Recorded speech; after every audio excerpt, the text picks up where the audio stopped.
ایک روز حضرت سلیمان علیہ السلام نے سب پرندوں کو حکم دیا کہ میرے دربار میں آ کر اپنا اپنا کمال بیان کریں، ہر پرندہ بتائے کہ اس میں کیا کیا خوبی ہے، کیا کیا کمال ہے۔ سیدنا سلیمان علیہ السلام کے حکم پر سارے پرندے جمع ہو گئے، حاضر ہو گئے، سب اپنا اپنا کمال بیان کرنے لگے، سب اپنی اپنی خوبیاں بیان کرنے لگے۔ جب ہدہد کی باری آئی تو اس نے کہا حضور مجھ میں کمال یہ ہے کہ میں چاہے کتنا اونچا اڑتا ہوں اور زمین سے کتنی ہی دور ہو جاؤں، حضور میری نظر اتنی تیز ہے کہ میں میلوں دور اوپر سے نیچے زمین کے ذرے ذرے کو دیکھ لیتا ہوں، اور حضور سب سے بڑا کمال یہ ہے کہ نہ زمین کی ہر چیز کو دیکھ لیتا ہوں بلکہ زمین کے اندر جہاں پانی ہو میں وہ بھی دیکھ لیتا ہوں، اور حضور سب سے بڑا کمال مجھ میں یہ ہے کہ اوپر پرواز کرتے کرتے نیچے پانی کا ذائقہ بھی چکھ لیتا ہوں، پانی کا ذائقہ بھی معلوم کر لیتا ہوں کہ پانی میٹھا ہے یا کڑوا ہے۔ حضور یہ ہے میرے اندر خوبیاں۔ کہنے لگا حضور آپ مجھے اپنے ساتھ رکھا کیجئے، آپ اپنے تخت پر تشریف فرما کے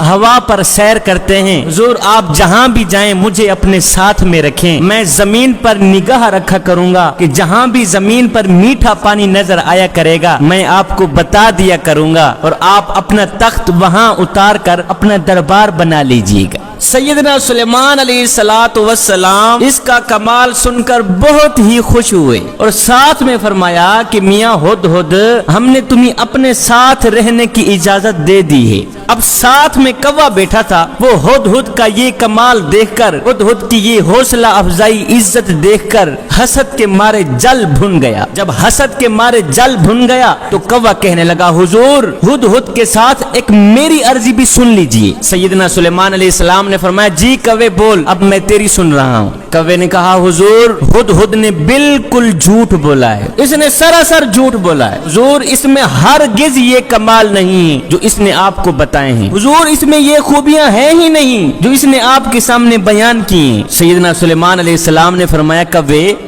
وہ کیسے؟ کوے نے کہا حضور اتنی دور آسمان پر اڑتے ہوئے اگر یہ زمین کی سطح کی چیزیں بلکہ زمین کے اندر کی چیزیں بھی دیکھ سکتا ہے تو اس سے پوچھا جائے کہ یہ پھر شکاری کے جال میں کیوں پھنس جاتا ہے۔ حضور اتنی دور آسمان پر اڑتے ہوئے اگر یہ زمین کی سطح کی چیزیں دیکھ لیتا ہے پھر اس سے پوچھا جائے کہ یہ شکاری کے جال میں کیوں پھنس جاتا ہے، کیا شکاری کا جال اسے نظر نہیں آتا؟ حضور یہ جھوٹ بول رہا ہے، اگر یہ اتنی تیزی سے دیکھ لیتا تو شکاری کے جال کو دیکھ کر شکاری کے جال میں ہرگز نہ پھنستا۔ حضور جال کے اندر جو دانا پڑا ہوا ہوتا ہے یہ اس دانے کو کھانے کے لیے کود پڑتا ہے، اسے یہ نظر نہیں آتا ساتھ میں جال بھی ہے۔ حضور اگر یہ اتنا ہی با کمال ہوتا تو اسے دانے کے ساتھ ساتھ جال بھی نظر آ جایا کرتا۔ یہ سن کر سلیمان علیہ السلام مسکرا پڑے۔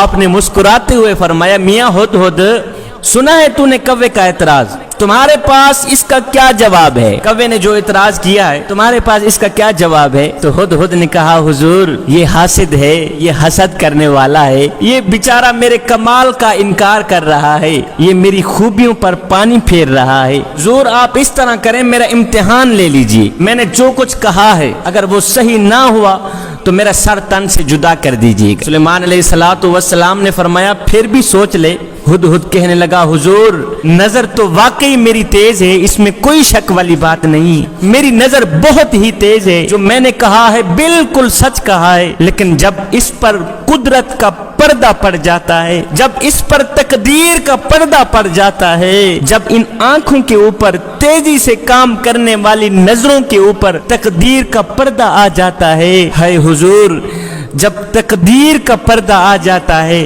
پھر مجھے جال نظر آتا ہی نہیں۔ حضور اس حاسد کو میرے کمال پر اعتراض کرنا تو سوچا لیکن اس کم بخت نے تقدیر کی حقیقت نہ سمجھی۔ حضور جب مقدر ہار جاتا ہے، جب نصیب ہار جاتا ہے، جب تقدیر ہار جاتی ہے تو پھر مجھے دانا تو نظر آ جاتا ہے، مجھے جال نظر نہیں آتا اور میں جال میں پھنس جاتا ہوں۔ جوانو انسان کی تقدیر میں جو کچھ لکھا ہے وہ ہو کر ہی رہے گا۔ انسان لاکھ تدبیریں کرتا ہے اور ان پر کامیاب بھی ہوتا ہے، لیکن بعض اوقات ساری تدبیریں ناکام ہو جاتی ہیں اور کامیابی حاصل نہیں ہوتی۔ جوانو ہر کام عقل سے کام لینا چاہیے، تدبیر سے کام لینا چاہیے، لیکن یاد رکھیے خدا تعالیٰ کو کسی بھی صورت میں بھولنا نہیں چاہیے۔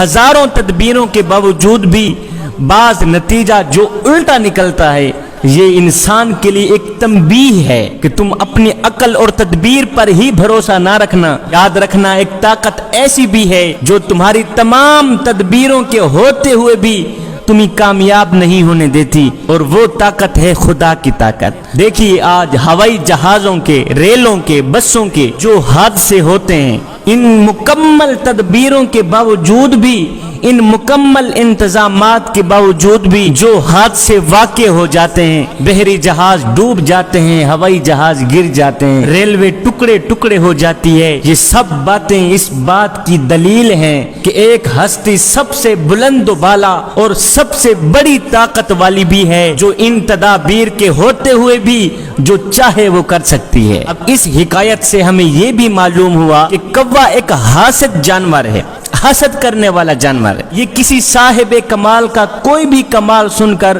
جل بھن جاتا ہے، اور اسی طرح جو لوگ انبیاء علیہم السلام کی، اولیاء اللہ کی باتیں سن کر یا ان کے کمالات سن کر جل بھن جاتے ہیں، حقیقت میں وہ کوے ہی ہوتے ہیں، انسان نہیں ہوتے۔ کووں کا اگر جسم سیاہ ہوتا ہے تو ان لوگوں کا دل سیاہ ہوتا ہے۔